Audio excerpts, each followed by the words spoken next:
यह सब हमें कोटोको इगुआलाडा नाम की एक लड़की से मिलवाने से शुरू होता है, लेकिन हम उसे कोटो ही कहेंगे।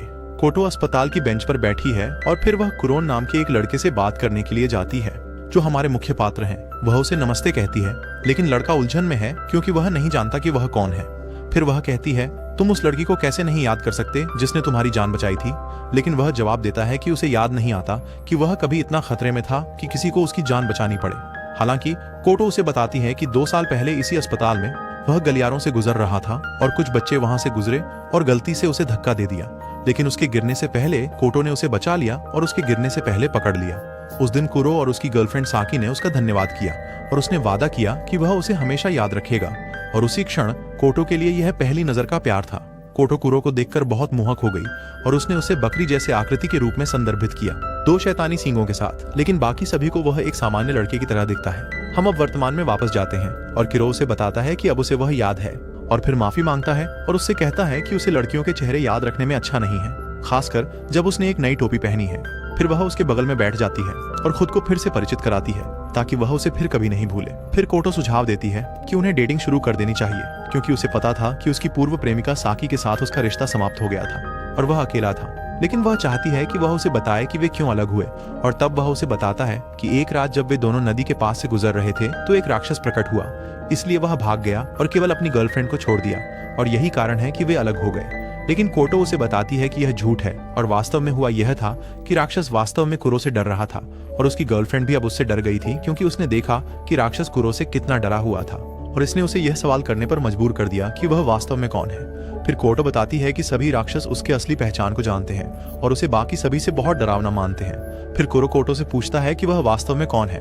तब वह उसे बताती है कि वह सभी पौराणिक जीवों के लिए ज्ञान की देवी है, योकी नामक राक्षस और आत्माएं। लेकिन कुरो उस पर विश्वास नहीं करता, इसलिए वह उसे मनाने के लिए कहती है कि वह 6 साल पहले के अखबार ढूंढ ले, जिसमें एक लड़की की कहानी है जो गायब हो गई थी, लेकिन बाद में बिना एक आंख और पैर के मिली थी। फिर कोटो बस पकड़कर घर जाती है और तब एक आत्मा जीव उससे मदद मांगने आता है और बताता है कि पुस्तकालय में एक राक्षस छिपा हुआ है, लेकिन वह उसे बताती है कि वह कल इसे संभालेगी क्योंकि वह कुरो का पीछा कर रही है। अगले दिन हम देखते हैं कि कुरो को कोटो के बारे में अखबार मिल जाता है और वह जानता है कि क्या हुआ था। कोटो उससे पूछती है कि क्या उसकी जांच उसे विश्वास दिलाने के लिए पर्याप्त सबूत है, लेकिन वह कहता है कि यह अब भी यह साबित नहीं करता कि वह ज्ञान की देवी है। और उसी क्षण एक इंसान उसके सामने ही एक लोमड़ी में बदल जाता है और कोटो को बताता है कि राक्षस ने पुस्तकालय में सेंध लगाई है और उससे मदद मांगता है। लोमड़ी कुरो को एक नजर देखती है और डर के मारे कांप उठती है। सिर्फ उसे देखकर ही लोमड़ी को बदलते हुए देखने के बाद वह उससे कहता है कि अब वह उसकी कहानी पर विश्वास करता है, और फिर वे दोनों लाइब्रेरी की ओर जाते हैं। जब वे लाइब्रेरी पहुंचते हैं तो वह राक्षस से बात करने की कोशिश करती है, लेकिन वह उसकी बात को अनसुना करता है और उस पर हमला करने की कोशिश करता है। चूंकि कुरो भी उसे नियंत्रित नहीं कर पाता, वे फिर भागने की कोशिश करते हैं, लेकिन कुछ देर दौड़ने के बाद वह मुड़कर राक्षस के सामने खड़ा हो जाता है और उसने उसका पूरा हाथ खा लिया। कोटो डर जाती है, लेकिन हम देखते हैं कि कुरो अमर है और उसके शरीर की पुनः उत्पत्ति होती है और राक्षस कुरो का मांस खाने के बाद मर जाता है। कोटो इससे हैरान हो जाती है और कुरो से पूछने लगती है कि वह वास्तव में कौन है, और फिर कुरो कहता है, तुम बस अपने पौराणिक प्राणियों से पूछ लो कि मैं कौन हूँ। वह उसे यह भी बताता है कि जब वह छोटा था उसने 2 प्रकार के राक्षस मांस खाए थे, जिससे उसे अमर शक्तियां मिली। अगले दिन कुरो अपने चचेरे भाई से अस्पताल में मिलने जाता है और वहां वह कोटो को देखता है। वे कल पुस्तकालय में जो हुआ उसके बारे में बात करते हैं। जब उसने उसके हाथ के बारे में पूछा था, वह उसे बताता है कि वह ठीक है और कहता है कि जब वह छोटा था तो उसने जो मांस खाया था उनमें से एक मांस मत्स्यांगना का था, और यही कारण है कि उसकी पूरे शरीर की पुनर्जीवन क्षमता है। लेकिन कोडो कहती है कि मत्स्य कन्या के मांस को खाने से आपको अनंत यौवन भी प्राप्त होता है। हालांकि वह अब लड़के जैसा नहीं दिखता है, और वह कहता है कि यह दूसरे मांस के कारण हो सकता है जो अनंत यौवन शक्ति को प्रभावित कर रहा है। वह उससे पूछती है कि दूसरा मांस क्या था, लेकिन वह उसे जवाब नहीं देता। उसके तुरंत बाद कोडो फिर कुरो को एक पौराणिक प्राणी से मिलने के लिए आमंत्रित करती है, जो एक विशाल नाग है, क्योंकि उसने सुना कि कुछ ऐसे सवाल हैं जिनमें वह ही उसकी मदद कर सकती है। लेकिन कुरो उसके साथ जाने से मना कर देता है और कहता है कि उसके पास बेहतर काम है। तो वह अकेली विशाल सर्प से बात करने जाती है। सांप उसे बताता है कि सभी मनुष्य उसे भूल रहे हैं, क्योंकि उसे कई वर्षों से मनुष्यों से कोई प्रार्थना नहीं मिली है, और अब मनुष्य उसे जल के देवता के रूप में सम्मान नहीं देते। इसके बाद वह देखता है कि कोडो परेशान है, तो सांप उससे पूछता है कि क्या गलत है, और कोटो जवाब देती है कि वह इसलिए परेशान थी क्योंकि उसका बॉयफ्रेंड कुरो उसके साथ नहीं आया। वह माफी मांगती है और सांप से पूछती है कि उसे उसकी मदद क्यों चाहिए थी, और तब वह उसे बताता है कि कुछ दिन पहले एक औरत ने झील में एक शव फेंक दिया था। उस औरत का नाम तन्नियो है, और शव की पहचान एक आदमी के रूप में हुई जिसका नाम योशिहारा हिरू है, जो तान्या के पूर्व प्रेमी का बॉस था। तान्या को बाद में गिरफ्तार कर लिया गया और उसने पुलिस के सामने गवाही दी कि उसने लाश को झील में इसलिए फेंका था क्योंकि उसने उस सांप के बारे में सुना था जो इंसानों को खाना पसंद करता है और उसने इसे एक भेंट के रूप में दिया। लेकिन वह वास्तव में एक झूठ था क्योंकि सांप ने उसे देख लिया जब उसने इसे झील में फेंका, और जब उसने इसे फेंका तो उसने फुसफुसाते हुए कहा, मुझे वास्तव में आशा है कि कोई तुम्हें ढूंढ लेगा। उसने यह भी देखा कि उसने शरीर के साथ कभी कुछ भारी नहीं बांधा ताकि उसे डुबो सके, इसलिए वह निश्चित रूप से चाहती थी कि इसे पाया जाए। और यही कारण है कि वह कोडो से मदद मांग रहा है, क्योंकि वह ज्ञान की देवी से एक स्पष्टीकरण चाहता है। वह सांप की मदद करने की कोशिश करती है, उसे कई स्पष्टीकरण देती है कि यह क्यों हुआ, लेकिन हर कारण जो वह सांप को देती है वह एक खाली कहानी की ओर ले जाता है। तो वह उसे एक और कारण देती है कि उसने ऐसा क्यों किया, और वह सांप को समझाती है कि यह सब उसके पूर्व प्रेमी मासीज से शुरू हुआ था, जो दूसरी महिला की बाहों में मर गया था, और यह महिला उसकी सहकर्मी थी। मासीज के मरने के बाद ऐसा कहा गया कि जब वह हीरू के लिए काम कर रहा था, उसने कुछ संख्याओं के साथ छेड़छाड़ की और बड़ी रकम अपने खाते में गबन की। उसे पता था कि बॉस को पता चल जाएगा और उसके पास पैसे छुपाने की कोई जगह नहीं थी, और उसके सहकर्मी के अलावा और कोई इसके बारे में नहीं जानता था।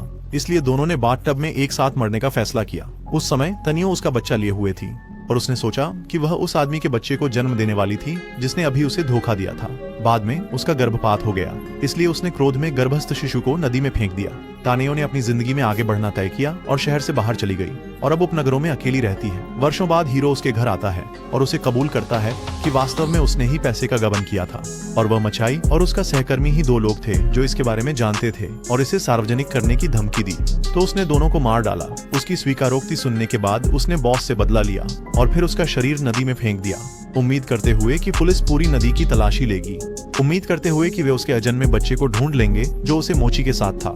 इसलिए उसने धीरे से कहा कि वह वास्तव में उम्मीद करती है कि कोई उसे ढूंढ ले। सांप को यह बताने के बाद कि क्या हुआ, वह कुरो को देखती है जो पूरे समय छुपा हुआ था और बातचीत सुन रहा था। फिर कोटो कुरो के साथ चली जाती है और कोटो कुरो से कहती है कि उसने सांप को जो कुछ भी बताया वह एक झूठ था, क्योंकि उसने अपने में से एक आत्मा को तानेयो की जांच के लिए भेजा था जब उसे हिरासत में लिया गया था। और आत्मा ने उसे सच कहते हुए सुना, और उसने ऐसा करने का असली कारण यह था कि वह सांप को शव खाते हुए देखना चाहती थी। 2 साल बाद हम देखते हैं कि कुरो की पूर्व प्रेमिका साकी अब एक पुलिस अधिकारी है। साकी और उसका साथी एक हालिया मामले पर चर्चा करते हैं जिसमें एक आदमी जो नदी में कार चला रहा था दुर्घटनाग्रस्त हो गया। घटना के तुरंत बाद उस आदमी ने साकी को बताया कि वह एक खूबसूरत लड़की को देखकर विचलित हो गया था। वह उसे एक बिना चेहरे वाली महिला के रूप में वर्णित करता है जिसके 2 बड़े आंखें हैं, लेकिन पुलिस रिपोर्ट में उसने लिखा कि वह सड़क पर एक पिल्ला था जिसके कारण वह नदी में दुर्घटनाग्रस्त हो गया। उसका साथी उससे बहस करता है और कहता है कि सही विवरण का उपयोग करना बेहतर है, लेकिन साकी ने उसे बताया कि उन्हें अपनी रिपोर्ट में भूत शब्द का उल्लेख नहीं करना चाहिए क्योंकि इससे केवल समस्याएं पैदा होंगी।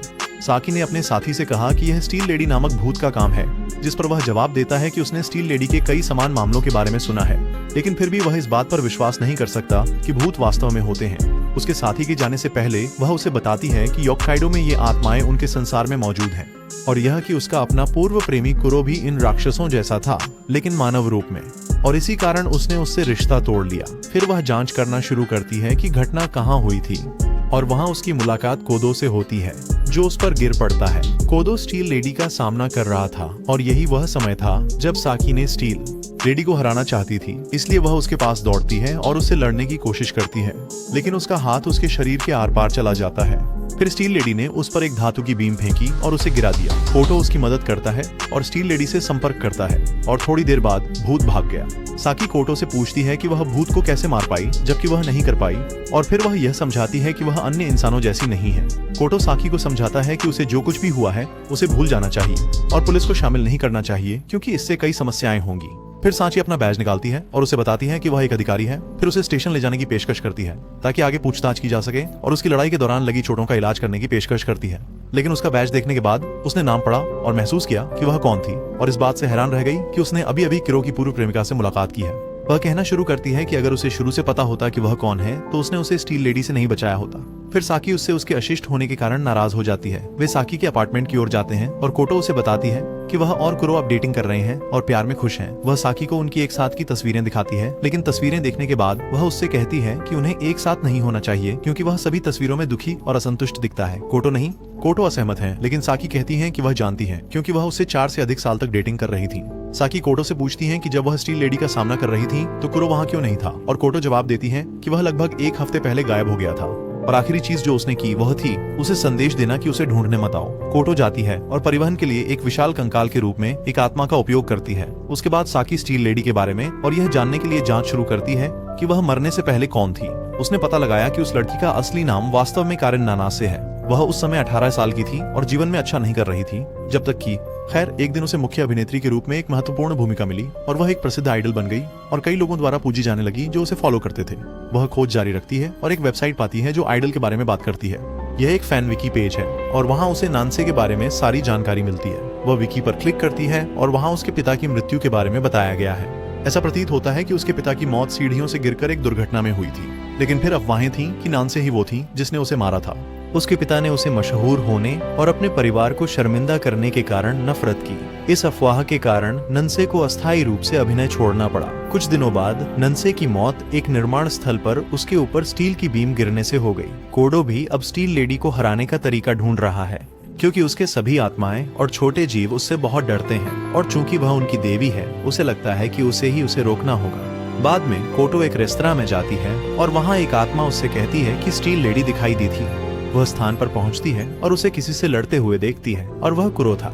साकी भी आती है और वे दोनों कुरो को स्टील लेडी से लड़ते हुए देखते हैं। कुरो लड़ाई हार रहा है और धातु की बीम से एक बड़ा वार लेता है जो कुरो को मार देता है, लेकिन वह खुद को पुनर्जीवित करता है और अचानक से उसकी सभी चालों को समझने लगता है। साची नहीं समझ पाती कि वह यह कैसे कर पाता है, तो कोटो बताती है कि जब वह छोटा था उसने जो दूसरा मांस खाया था वह कुडेन नामक जानवर का था। आमतौर पर इस मांस को खाने के बाद कोई और जीवित नहीं रहता और उसकी दादी वही थी जिन्होंने उसे मत्स्य कन्या का दोनों बार खिलाया था। और उसके बाद उसकी अंतिम परीक्षा खुदेन जानवर का मांस खाने की थी। खुदेन को खाने के बाद उसे भविष्य देखने की शक्ति मिली। हालांकि वह इस शक्ति का उपयोग केवल तब कर सकता है जब उसकी मृत्यु हो, इसलिए जब स्टील लेडी उसे मार देती है वह इस शक्ति का उपयोग भविष्य देखने के लिए करता है और जब वह फिर से जीवित होता है तो वह उसकी सभी चालों की भविष्यवाणी कर सकता है। हम लड़ाई पर वापस आते हैं और कुरो उसकी गर्दन तोड़ देता है, लेकिन इससे उसे कोई तकलीफ नहीं होती क्योंकि वह खुद को ठीक कर लेती है और फिर भाग जाती है। फिर कुरो देखता है कि वे दोनों उसे देख रहे हैं और वे सब साकी के अपार्टमेंट में मिलने का फैसला करते हैं। वे सभी इस बारे में बात करते हैं कि स्टील लेडी को कैसे हराया जा सकता है और तभी कोटो समझाती है कि वह बाकी योकाई आत्माओं से अलग प्रकार की भूत है, क्योंकि उसे उन लोगों की कल्पनाओं से बनाया गया था जो उसकी पूजा करते थे। इन लोगों ने उसे एक नाम और एक रूप दिया जिससे वह वास्तविक बन गई। साकी ने कोटो से पूछा कि इतने सारे लोग कैसे एक ही छवि के बारे में सोचने में सक्षम थे जिससे उसे जीवन दिया जा सके, जिंदगी। और वह उसे बताती है कि यह उसके प्रशंसकों द्वारा बनाए गए विकी पेज की वजह से था, इसलिए उसे रोकने के लिए उन्हें स्टील लेडी की कहानी को फिर से लिखना होगा और इसे इतना रोचक बनाएं कि हर कोई यह मानना बंद कर दे कि स्टील लेडी एक असली भूत है। और अगर वे ऐसा कर सकते हैं तो स्टील लेडी के सभी विश्वासियों की सोच बदल जाएगी और वह अस्तित्व में नहीं रहेगी। इस योजना को आगे बढ़ाने के लिए कोटो को और जानकारी की जरूरत है और वह साकी से उसकी जांच फाइलें मांगती है। फाइलों में कारिन नानासे के बारे में सारी आवश्यक जानकारी है। वे घटना स्थल पर जाते हैं और एक भूत की मदद से वे इसकी पुष्टि करते हैं कि वह सच में धातु की बीमों से दब गई थी। हालांकि वह वास्तव में कभी रास्ते से हट नहीं पाई, लगभग जैसे वह चाहती थी कि वह कुचल जाए। उन्होंने भूत से बात की और वे सभी सहमत हैं कि उन्हें पुराने के स्थान पर एक नकली कहानी गढ़नी चाहिए और अंत में स्टील लेडी से छुटकारा प्राप्त करें। यह सुनिश्चित करने के लिए कि कहानी सफल होगी, वे वैकल्पिक भविष्य को देखने के लिए कुरो की शक्ति का उपयोग कर सकते हैं और वह उस भविष्य को देख सकता है जहां लेडी नानसे अब अस्तित्व में नहीं होंगी। उस रात हम यह भी देखते हैं कि साकी का साथी स्टील लेडी का शिकार बन गया था। इसके फैलने की खबर से कोटो एक स्टील लेडी को हराने के मौके घट जाते हैं, तो वह तेजी से सोचने लगती है कि स्टील लेडी को हमेशा के लिए हराने की कहानी कैसे बनाई जाए। कुछ घंटों बाद उसके पास स्टील लेडी से छुटकारा पाने के 4 समाधान होते हैं, लेकिन इससे वह बहुत थकी हुई महसूस करती है और सोना चाहती है। इसलिए साकी और कुरो कुछ खाने के लिए बाहर जाते हैं। वो कुरो से पूछती है कि वह कोटो को क्यों डेट कर रहा है, क्योंकि वह उसके प्रकार की नहीं है। और वह उसे यह भी बताती है कि वह सच्चाई जानती है कि वह अपनी चचेरी बहन रिका से प्यार करता है, जो 3 वर्षों से अधिक समय से अस्पताल में है, और यही वह है जिन्हें कुरो नियमित रूप से मिलने जाते हैं। वे अपनी कजिन से मिलने जाते हैं, लेकिन जब वे उनसे मिलते हैं साकी उतना ही डर जाती है जैसे जब उसने कुरो से ब्रेकअप किया था। कुरो साकी को समझाता है कि भले ही वह बीमार है, वह नहीं मरेगी क्योंकि उसके पास भी वही शक्तियां हैं जैसे उसके पास है और उसने भी दोनों दानवों का मांस खाया है। जब कोटो जागती है तो वह साकी से बात करती है, जो उससे पूछती है कि क्या वह जानती थी कि रिका के पास भी उसी तरह की शक्ति है जैसी कुरो के पास है। वह साकी को बताती है कि वह इसके बारे में जानती थी और वे यह जानने की कोशिश करते हैं कि वह वास्तव में कौन है। कोटो समझाती है कि जब उन्हें अस्पताल से छुट्टी मिली वह कुछ हफ्तों के लिए उनके साथ रही। शुरू में वे एक दूसरे के साथ नहीं बनती थीं, लेकिन समय के साथ वे दोस्त बन गए। जब वह वहाँ रह रही थी उसने देखा कि रिक्का हमेशा कंप्यूटर पर रहती थी और कला बनाना भी पसंद करती थी, लेकिन एक दिन वह अचानक चली गई। उसने अब तक यह नहीं समझा था कि वही स्टील लेडी का पेज बनाने वाली थी, क्योंकि उसकी चित्रकला की शैली उसी जैसी थी जो विकी पर दिखाई गई थी। लेकिन कोटो कभी नहीं सोच सकती थी कि यह उसके पीछे था। फिर उसे समझ में आया कि कुरो को पहले से ही पता था कि रिका ही स्टील लेडी की रचनाकार है और इसी कारण वह 1 हफ्ते से अधिक समय के लिए गायब था। क्योंकि वह उसे खोजने के लिए बाहर गया था और इसी कारण उसने कोटो से कहा कि वह उसे ढूंढने न जाए। यही कारण है कि स्टील लेडी को हराना इतना मुश्किल हो गया है। लेडी क्योंकि रिका ने अपने भविष्य देखने की शक्ति का उपयोग किया है और वह हमेशा वह समय देखती है जब लोग स्टील लेडी पर सबसे अधिक विश्वास करते हैं। लेकिन हर बार जब वह शक्ति का उपयोग करती है वह मर जाती है और फिर से जीवित होती है, जिससे उसका शरीर नाजुक हो गया है क्योंकि उसने इस भूत को जिंदा रखने के लिए सैकड़ों बार ऐसा किया है। एक योकाई आत्मा कोटो से मिलने आई और उससे कहा कि उसने स्टील लेडी को ढूंढ लिया है और कोटो कहती हैं कि यह उसे हराने की आखिरी रात होगी। उन्हें स्टील लेडी से लड़ने के लिए कुरो की जरूरत होगी, जबकि सकी और कोटो विकी पेज पर नकली कहानियां लिखते हैं ताकि लोगों को उस पर विश्वास करने से रोका जा सके। इसलिए वह कमजोर हो जाती है और अंततः गायब हो जाती है। रिका अपनी शक्ति का उपयोग करते हुए दिखती है जहां वह एक भविष्य चुनती है जिसमें स्टील लेडी अभी भी अस्तित्व में होगी और कुरो इसके विपरीत करने की कोशिश कर रहा है। कोटो साइट पर लोगों को मनाने की कोशिश करती है कि भूत असली नहीं है और यह कि स्टील लेडी के रूप में वेश बदलकर असल में कोई व्यक्ति अपराध करने से बच रहा है, क्योंकि उन्हें पता है कि पुलिस की जांच कभी भी असली हत्यारे की ओर नहीं पहुंचेगी। हालांकि वह अपने सिद्धांतों पर लोगों को समझाने में विफल रहती है और वे हमेशा उसके तर्कों का खंडन करते हैं। वह उन्हें कई अन्य कारण बताने की कोशिश करती है कि वह अस्तित्व में नहीं है, लेकिन असफल रहती है। तो यह उसके चौथे और अंतिम किस्से की ओर ले जाता है जहाँ वह विकी को बताती है कि करेन नैनोसे वास्तव में अभी भी जिंदा है और वह अपने पिता की हत्या के बारे में सभी अफवाहों के कारण प्रमुखता से बाहर निकलने का एक रास्ता खोजना चाहती थी, जिसके कारण उसके परिवार और उसकी बहन द्वारा उसे छोड़ दिया गया था और वह नई शुरुआत करना चाहती थी। उसने यह एक हमशक्ल ढूंढकर किया और जब वह उससे मिली तो वे बात करने लगे और दोस्त बन गए। एक दिन उसने उससे एक एहसान मांगा, जो यह था कि वह एक चाली बन जाए और पैपराजी को स्थान से दूर ले जाने में उसकी मदद करे। वह नन्नासी की मदद करने के लिए सहमत होती है और अपने बालों को रंगने लगती है और नानासे के कपड़े पहनने को कहती है। वह उसे निर्माण स्थल पर भागने के लिए कहती है और कहती है कि बाद में वहां मिलेगी। फिर वह उसे बेहोश कर देती है और उसके तुरंत बाद उसके चेहरे को स्टील की बीम से कुचल देती है ताकि उसे पूरी तरह पहचाना न जा सके। इस तरह नानासे उसकी जगह होने का नाटक कर सकती थी और एक सामान्य जीवन जी सकती थी। लेकिन कुछ उपयोगकर्ता पूछने लगते हैं कि स्टील लेडी नानासे का क्या मतलब था, अगर असली नानासे वास्तव में जीवित थी। और फिर अन्य उपयोगकर्ता इस बात की ओर इशारा करते हैं कि असली नानासे वही हो सकती है जिसने उसे बनाया और विश्व को यह विश्वास दिलाने के लिए खुद ही विकी बनाई कि वह वास्तव में मर चुकी थी। धन्यवाद। इसके बाद हर कोई मानने लगा कि नानसे वास्तव में जीवित थी और उसने खुद ही वेबसाइट बनाई थी ताकि यह तथ्य छुपा सके कि वह जीवित थी। और यहीं पर कुरो ने आखिरकार भूत को हरा दिया और वह अस्तित्व से गायब हो जाती है। उनका अंतिम कदम कुरो के चचेरे भाई को ढूंढना और उसे हराना है, लेकिन मुझे लगता है कि यह इंस्पेक्टर के दूसरे सीजन में होगा। देखने के लिए धन्यवाद। अगर आपको मजा आया तो लाइक और सब्सक्राइब करना न भूलें और नोटिफिकेशन बेल चालू कर लें ताकि आप कोई भी वीडियो कभी मिस न करें। तब तक के लिए दोस्तों ध्यान रखें।